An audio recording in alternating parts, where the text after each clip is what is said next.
사주에 돈이 많으면 부자가 될까요? 많은 분들이 이렇게 생각합니다.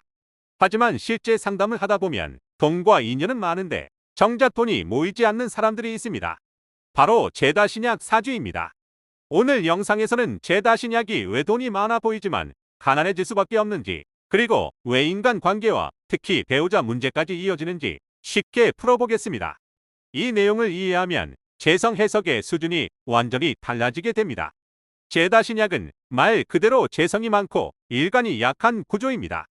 여기서 재성은 대표적으로 돈과 재물을 의미합니다. 즉, 돈이 사주에 많이 깔려있는 상태입니다. 하지만 중요한 건 일간이 약하다는 점입니다. 내가 약한 상태에서 돈이 많다는 건 내가 돈을 다루는 게 아니라 돈에 끌려다니는 구조가 됩니다.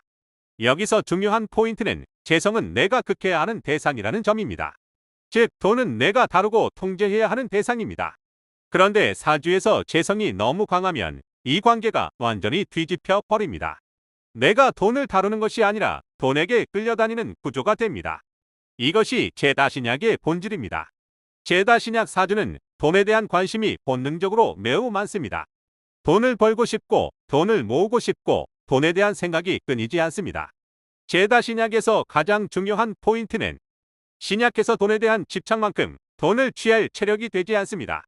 돈이 없는 것이 아니라 돈을 다룰 힘이 부족하다는 점입니다. 재성은 원래 내가 통제하고 활용해야 하는 대상입니다. 하지만 재성이 너무 강하면 오히려 내가 끌려다니게 됩니다. 내가 다루어야 되는 상대에게 오히려 내가 불임을 당하게 돼요. 내 것을 내주어야 되는 상황에 처한 것입니다. 남자 사주에서 재성은 부인, 애인을 의미합니다. 재성이 많다는 것은 여자와의 인연이 많다는 뜻이기도 합니다. 하지만 제다신약이라면 문제가 달라집니다. 여성이 강하고 내가 약해지기 때문에 겉으로는 선택지가 많은 것 같지만 실제로는 상대에게 맞추며 살아가는 경우가 많습니다. 남성이 사주에 재성이 많다는 것은 어떤 식으로든 여자로 인해 문제가 생긴다는 것이고, 여성으로 인한 시비구설이 생길 수 있습니다. 여성의 경우 재성은 시어머니를 의미하기도 합니다. 재성은 남편인 관을 생합니다. 남편에게는 나를 생해주는 인성이 됩니다. 그래서 남편의 어머니가 되니 나에게는 시어머니가 됩니다. 재성이 많다는 것은 시어머니의 세력이 강하다는 뜻입니다. 그래서 제다신약 여성은 내가 길을 못 펴고 시집살이를 하거나 가정 내에서 내 뜻대로 살기 어려운 구조가 될 수 있습니다. 사주에 재성이 많다는 것은 돈주머니는 크다는 것입니다. 큰 주머니를 채우기 위해 부지런히 노력을 합니다. 오히려 생활력은 매우 강합니다. 돈과 관련된 감각이 뛰어나고 끊임없이 노력합니다. 돈을 벌기 위해 움직이는 힘은 강합니다. 문제는 벌기보다 지키는 힘이 약하다는 점입니다. 그렇다면 이 구조는 바꿀 수 없을까요? 방법은 있습니다. 핵심은 나의 힘을 키우는 것입니다. 사주에서 비겁은 나의 힘을 키워주고 강한 재성을 공격해 말을 잘 듣게 합니다. 재성이 많을 때는 비겁으로 극하는 것이 좋습니다. 비겁운이 오면 재성을 취해 금전적인 운은 좋아질 수 있습니다. 하지만 그동안 부인한테 눌려서 살던 남성이 비겁의 도움을 받아 힘이 세져 큰 소리를 치기 시작합니다.